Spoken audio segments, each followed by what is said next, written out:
Good morning, Spartans. Happy St. Patty's Day. Today's Thursday, March 17th. As you can see, I am homesick. It appears that the English department has more or less began some sort of biological warfare against the social studies department. I believe I'm the second social studies teacher to be struck down. The English teacher who teaches freshman English shall not be identified, but I'm not in a good place right now. You can see the agenda today. We're obviously skipping current events. I'm not there. You'll have a discussion question to answer based on a DBQ in the assignments folder. You'll have a lecture to listen to regarding the Romanovs and the Habsburgs, and then you have the next chapter to start reading on. There is one video to watch today. Everything is on this video that you are watching right meow. So if you hear some grinding in the background, that's my Bernedoodle chewing on a bone, because apparently, right next to the desk, Tilly, is where that should happen. If you need to stop the video to go do something, stop the video, right? So I'm about to tell you, stop the video and go answer the DBQ. That's what you would do. You would stop the video, go answer the question, then you come back here. If you need to stop the video to write something down on the slides that I'm going to go through shortly, then you stop the video to write something down. All right. When you are done with everything here, then obviously go on to the reading assignment. A couple of reminders here before we get going. The discussion question is due at the end of the hour, so make sure it's done and gets turned in. 2, your chapter 19 reading guide is due today, so make sure that gets turned in. 3, make sure you have questions 1 through 4 answered on the chapter 20 reading guide that is published. These are all open and ready to go. That is what we will discuss tomorrow. Discussion question. We are looking at the expansion of the Romanovs in Russia. Here is a map of all the individual land acquisitions that the Romanovs make over the course of 300 years. Here's the question. Looking at the map below, one can see the Russian Empire slowly and continuously expanded since the time of Ivan the Terrible. What was the goal of such expansion? In your textbook reading, you had several reasons why the Russians were expanding. Answer the question. What was the goal? What was the goal of their expansion? What were they trying to do? Should be able to answer without looking anything up. But again, if you do need to go back to your textbook or your reading guide, go ahead and do so now. Pause the video, answer the question.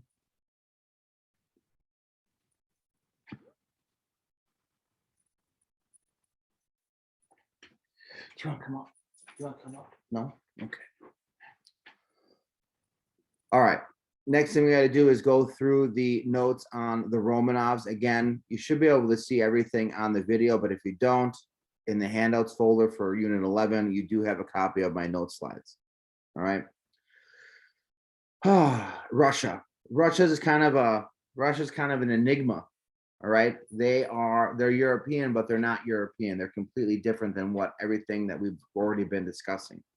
The original Russia that Ivan the Terrible takes over in 1533 is right here. All right. You'll see that they are landlocked. You will see that they have no access to water. Yes, I know this is water, but it's frozen. All right. They've got like 6 weeks of water time there.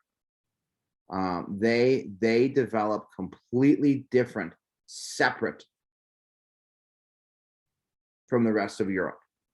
All right, they will be more or less 1 or 2 centuries behind everything that we have discussed so far. Russia's absolute power or path through absolutism begins with Ivan the Terrible. Once he comes into play, he more or less sets out the same path that every other European country we've discussed follows or did. Okay. Reason for Russian isolation, right? Not only are they a landlocked country, they don't have access to warm water. You've got the Byzantine Empire over here that more or less separates Russia from the rest of Europe, right? This is not a Catholic region. They were never subject to Rome. They were subject to Constantinople. They're isolated by the Ottoman Empire, and the Ottoman Empire will push all the way into Eastern Europe. So they're separated from the rest of Christianity by Muslims. They have a completely different religion, the Eastern Orthodox. They have a completely different language. All right. They have no interaction with Europeans. And that's good and bad. It isolates them. They're going to develop much later. But they are able to avoid, for the most part, a lot of the religious conflict that consumes England, or it's not consumes England, consumes Europe after the collapse of Rome and the rise of the Holy Roman Empire. All right. Once Ivan comes to power in 1533, the Russians will begin the whole absolutism process, just like the rest of European countries. Okay. Ivan the Terrible will die. There'll be this conflict with nobility, just like there was in Europe. More or less, the Romans come into power in the 1600s. When the Romanovs come to power in the 1600s, and they are descendants of Ivan the Terrible, okay, they'll begin the same pathwork: control the nobility, improve the infrastructure, expand the economy. Doing those three things makes you powerful, makes you influential, makes people happy. And if people are happy, they're going to support what you're doing. All right. You'll notice some similarity in the appearance here between Ivan the Terrible and Michael Romanov. All right. Heavy beards and a dark complexion, a little bit of an angry look. Okay. By the time we get to the 1700s and we're looking at Peter the Great, we see a stark contrast. By the time we get to the 1700s, Russia is trying to westernize as much as possible. Peter Romanov sees the wealth and the luxury that is being accumulated by Louis XIV, and he wants in. This is when Russian absolutism very much greatly increases. To do this, Peter is going to expand west. He's going to expand west so he can get access to warm water ports, meaning ports that are warm year-round, not frozen ports that are up the northern part of Russia and they only have access to during the spring and summertime. He wants warm water ports, ports that are warm all year round. He'll engage in a war with Sweden so he can get access to the Baltic Sea. We'll talk, that's right here. We'll talk about Catherine the Great on the next slide. She'll expand south so she can get access to the Sea of Azov and Black Sea, right? 300 years ago, the Russians are invading Ukraine, trying to get access to the Black Sea. If you ever have a question of why you need to learn history, it's because this stuff repeats itself. This is not the first time this has happened. Peter the Great tries to westernize Russia. Spend some time studying in Europe, learning their culture, learning their technology. He needs to understand shipmaking, shipbuilding, sailing, because again, he sees all of these European countries expanding overseas. He's not doing that. Again, Russia is different. They're not just different because they have a different language, have a different religion, and develop separately than the rest of Europe. They're also different in the fact that Russia is expanding over the course of land. Western Europe is sailing the high seas and looking for colonies. The Russians are more or less moving west, and they're moving east, and they're moving south, but it's all over dry land. He realizes, he knows by the time we get to the 1700s, if they are going to keep up and be a power very similar to the rest of these European countries, they have to be able to trade internationally. They have to be able to connect with European countries by water, but other countries around the world by water. What makes Peter the Great popular? 1, he adds new territory. 2, he wins wars. And 3, he starts making improvements to the country. Women are given increased rights. Access to warm water ports improves trade, improves economy, allows for the expansion of industry. That makes everyone's life better. Well, not everyone. We'll get there in a second. Peter the Great makes the nobility's life somewhat better. Peter the Great, in an effort to control nobility, begins something called service nobility. The land you receive, the home that you live in, the wealth that you amass, all depends on the service that you provide to the crown. This is really where we're going to see a lot of expansion in Russian history. It's the nobles who are leading into battle the Russian military, the Russian citizenry for expansion.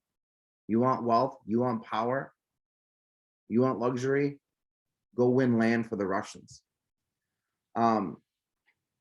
Russia is also different than Europe in the fact that they practice feudalism, fiefs, vassals. They practice this concept of serfdom into the more or less well into the through the 19th century, almost up until World War I. They are practicing feudalism. There is one group of people's lives who are not improving, and that is that of the serfs. This will lead to a problem in the 1900s that we'll talk about here in the next couple of units. But Peter the Great does improve the economy of Russia. He does improve the infrastructure of Russia. He does improve the wealth of most Russians, except for the serfs. But they don't have any rights, so who cares about them? Catherine the Great. Catherine the Great does a lot of things. She continues on with Peter's Europeanization of Russia. Theater, arts, music, a whole bunch of other crap that no one cares about because most of Europe is poor, right? The nobility like it though. And they do this to control the nobility. But what really makes Catherine great is the fact that she continued on with the westward territorial expansion of the Russians. She gets the warm water ports secured in the southern part of Europe, Black Sea, okay? Crimea, Ukraine. She expands them south and west. So now Russia has warm water ports to the north, warm water ports to the south. This allows them to trade. This allows them to get different resources. This allows them to manufacture things. And all of these things are done to improve and amass wealth in Russia. It keeps the nobility in check, who keep the peasants in check. And because the nobility is in check and the citizens are in check, the Romanovs are able to increase their wealth and amass power. It's a little bit different than the other European countries that we've talked about, where the other European monarchies use taxes to improve infrastructure, to subsidize industrialism, to subsidize trade, right? And more or less keep free people in check, right? These people weren't serfs. They weren't tied to the land. They weren't enslaved like they were in Russia. Russia's absolutism is going to look a little bit different. Speaking of different, the Habsburgs, real brief, not a whole lot of reason to wax on longly about this. The Habsburgs' absolutism doesn't ever really exist. The Habsburgs were controlling the Holy Roman Empire, right? They begin out of more or less Austria-Hungary. At times, they've controlled most of Central Europe, Italy, parts of the Iberian Peninsula, Portugal, Spain, Aragon. The Habsburgs probably one of the most wealthy families in European history, in world history. Having a bunch of claims to various European thrones allowed them to amass a significant amount of wealth. You would think amassing a significant amount of wealth would allow you to amass a significant amount of power, but it wasn't the case. They could never really build up their power into an absolute domination. The reason why, their kingdom was too diverse. If we look at just Germany alone, we look at just the Holy Roman proper, there is a significant diversity amongst the people there. And you look at the 30 Years' War, okay? You look at the religious conflict between Catholics and Protestants that's more or less ended by the Peace of Augsburg, and you have the Treaty of Westphalia. You have all these different agreements that allow for religious autonomy. The Habsburgs have no chance at amassing power. They can amass wealth, but they can't amass power. All these little individual German kingdoms, it's not going to happen for them, okay? It's not just the German kingdoms. Then they have Then they have the Spanish, the Portuguese. They have all these little different groups of people that are under their control. But these previous wars fought due to religion allows those small principalities to more or less maintain their independence. So they're never really able to amass a significant amount of wealth. All right. That is what I have to cover with you guys today. By now, you should have already turned in your chapter 19 reading guide. You should have answered the discussion question from today. We should have written down these notes. All right. The last thing that you have to do before you go is to knock out questions 1 through 4 on the chapter 20 reading guide. I'm going to make sure right meow that this is open. And it is open and published, and there's a document. Okay, you guys are good to go. 1 through 4 is due tomorrow. Sorry I was unable to be with you guys today. I'm sure you're all heartbroken. But have a great rest of the day. Shoot me an email if you have any questions. I'm going to try to be on my email today. But I hope you're all doing well. Happy St. Paddy's Day. And as always, go Spartans.